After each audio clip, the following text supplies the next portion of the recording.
Idupulapaya triple IT ఇది Basara campus కు తాత. పెద్దగా మీడియా ఫోకస్ లేదు కానీ అందులో ఉన్న అవినీతి కంపు గురించి రాస్తే రామాయణం. ఆ పాపాన్ని పక్కనే ప్రవహించే పాపాగ్ని నది నీళ్లతో కడిగినా పోదు. అక్కడ పిల్లలు ఎలా చదువుకుంటున్నారో, ఎందుకు చదువుకుంటున్నారో వాళ్ళకే తెలియదు. RGUKT ఇడుపులపాయ క్యాంపస్ లక్ష్యాలను పక్కన పడేసి రాజకీయం చేస్తోంది. ఒకప్పుడు ఇక్కడ సీటు రావడానికి పోటీ పడేవారు. ఇప్పుడు వచ్చినా చేరే పరిస్థితి లేదు. క్వాలిటీ ఫ్యాకల్టీ లేదు. కాంట్రాక్ట్ అధ్యాపకులతో నెట్టుకొస్తున్నారు. ఓ పక్క నిధుల కొరత, మరో పక్క అడుగంటుకు పోయిన విద్యా ప్రమాణాలు. గత ప్రభుత్వం హయాంలో ఆడిటోరియం నిర్మాణానికి 40 కోట్ల నిధులు కేటాయించారు. కానీ ఆ నిర్మాణం ఇప్పటికీ పూర్తి కాలేదు. ఆ ఫండ్స్ ఏమయ్యాయో ఎవ్వరికీ తెలీదు. క్యాంపస్ లో 300 మంది ప్రొఫెసర్లు ఉండాలి.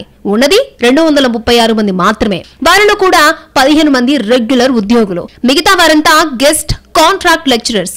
వసతులు లేని పాత క్యాంపస్ కు వెళ్లబోమని గతంలో అమ్మాయిలు వరుసగా 3 రోజుల పాటు ధర్నా చేశారు. ఆ టైంలో డైరెక్టర్ విద్యార్థుల పట్ల దురుసుగా ప్రవర్తించారు.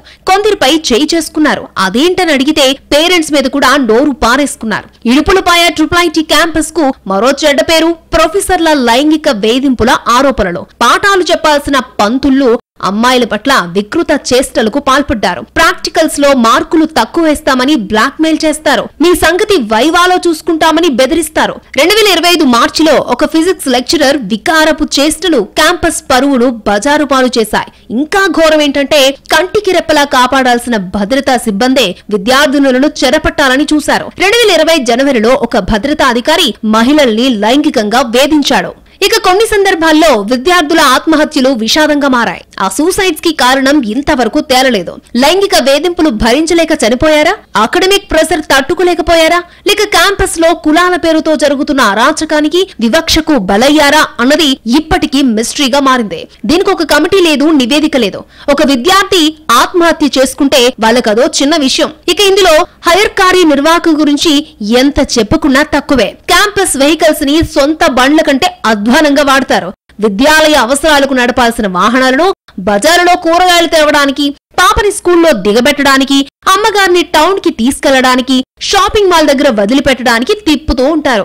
సర్కారు బండ్లు అధికారులకు పుష్పక విమానాలయ్యాయి. డీజిల్ లెక్కల్లో అంతులేని అవినీతి. అదేంటని అడిగేవారు లేరు. క్యాంపస్ లో గంజాయి తాగుతూ విద్యార్థులు అనేక సార్లు పట్టుబడ్డారు. అసలు మాదక ద్రవ్యాలు గేటు దాటి లోపలికి ఎలా వస్తున్నాయో తెలీదు. నిఘా లేదు, పర్యవేక్షణ లేదు. ఫీజులను ఇష్టారీతిన పెంచారు. స్కాలర్షిప్ లో అప్లై చేస్తారు. అది వస్తుందో రాదో తెలీదు. 2015లో అధ్యాపక పోస్టుల భర్తీలో రిజర్వేషన్ నిబంధనలను పాటించలేదు. పొలిటికల్ ఇన్ఫ్లుయెన్స్ లేనిదే ఇక్కడ నాన్ టీచింగ్ స్టాఫ్ నియామకం జరగదు. అధికార పార్టీ నేతలు రిఫర్ చేసిన వాళ్ళనే అపాయింట్ చేసుకుంటారు.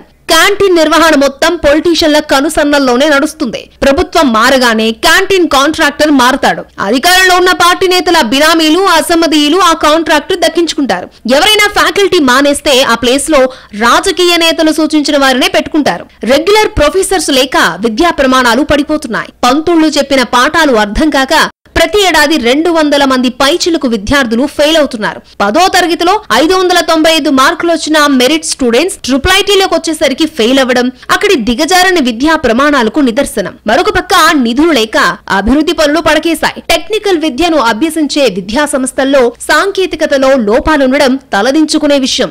90% గెస్ట్ ఫ్యాకల్టీతో నడిపిస్తున్నారు. ఇప్పటికీ కొన్ని తరగతులు అద్దె భవనాల్లో నడిపిస్తున్నారు. రాజకీయ నాయకుల, పెత్తందారుల కబంధ హస్తాల్లో పడి విద్యాలయం నలిగిపోతోంది. అధికారులు అవినీతిలో మునిగి తేలుతున్నారు. పంపకాల్లో తేడా వస్తే కథ అడ్డం తిరుగుతుంది. 95% గెస్ట్ ఫ్యాకల్టీలోనే ఇవాళ పులివెందుల ట్రిపుల్ ఐటీ కావచ్చు, ఒంగోలు ట్రిపుల్ ఐటీ కావచ్చు, ఇవాళ నడుస్తా ఉన్నాయి. అద్దె భవనాల్లో నడుస్తా ఉన్నాయి. స్థానిక రాజకీయ బడా నేతలు ఎవరైతే ఉన్నారో వారి కబంధ హస్తాల్లో నియామకాలు, పంపకాలు జరుగుతూ ఉన్నాయి.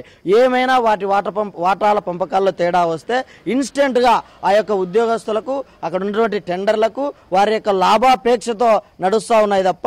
మొదట్లో 300 మంది కాంట్రాక్ట్ ఫ్యాకల్టీ ఉండేది. ఇప్పుడు 100 మంది మాత్రమే ఉన్నారు. ఇక్కడ లెక్చరర్లు ఫ్యామిలీతో ఉండే పరిస్థితి లేదు. వసతులు లేవు. నోటిఫికేషన్ ఇవ్వడం, వాటిని రద్దు చేయడం ప్రతి ఏటా ఇదే తంతు. ఇప్పటికీ కాంట్రాక్ట్ ఫ్యాకల్టీ జీతం 25,000 అంటే ఆశ్చర్యపోతారు.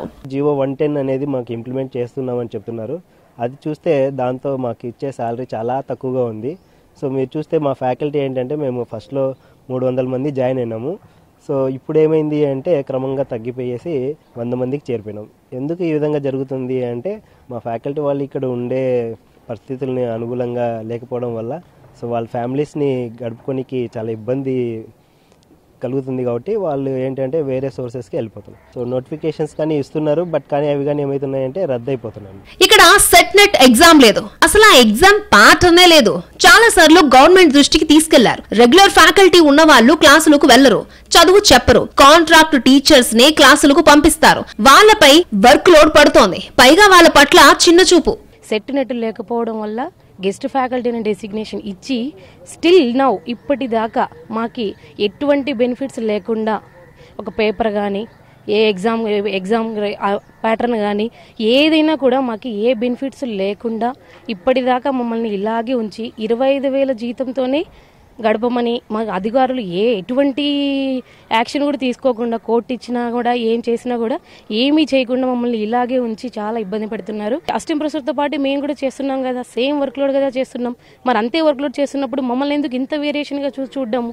జీవో నంబర్ 110లో కాంట్రాక్ట్ లెక్చరర్లకు జీతం 42,000 అని మెన్షన్ చేశారు. కానీ ఇచ్చేది మాత్రం 25,000. అంటే మిగతా సొమ్మంతా ఏమైపోతోంది? వేతనాల కోసం కేటాయించిన ఫండ్స్ ఎవరి జేబుల్లోకి వెళ్తున్నాయి? ఇది అందరికీ తెలిసినా ఎవ్వరూ నోరు మెదపరు. ఎందుకంటే ఎవరి పర్సంటేజ్ వాళ్ళకు వస్తుంది. 2018లో కొందరు 25,000కు జాయిన్ అయ్యారు. ఇంకా వాళ్ళ శాలరీ అంతే ఉంది, ఒక్క రూపాయి కూడా పెరగలేదు. ఆ జీతానికి పనిచేయాలంటే సిగ్గుగా అనిపిస్తోందని గెస్ట్ లెక్చరర్లు అంటున్నారు. ప్రతిరోజు ధర్నాలయం చేస్తామని వైరాగ్యం వ్యక్తం చేస్తున్నారు. ప్రతి నెల హెచ్ఓడి ఛాంబర్స్ కు తిరగడం, వాళ్ళు హీనంగా చూడడం ఇదే తంతు. గత ప్రభుత్వంలో ఇచ్చినటువంటి జీవో నెంబర్ 110లో ఇచ్చినటువంటి బేసిక్ పేమెంట్ 35,000 రూపాయలు, మళ్ళీ వాళ్ళ యాన్యువల్ ఇంక్రిమెంట్ 1,000 రూపీస్తో కలిపి నియర్గా 42,000 రూపాయలు అనేది మాకు రావడం అనేది జరుగుతుంది. కానీ ఆ 2018లో మేము జాయిన్ అయినప్పుడు 25,000 రూపాయలు జాయిన్ అయ్యాము.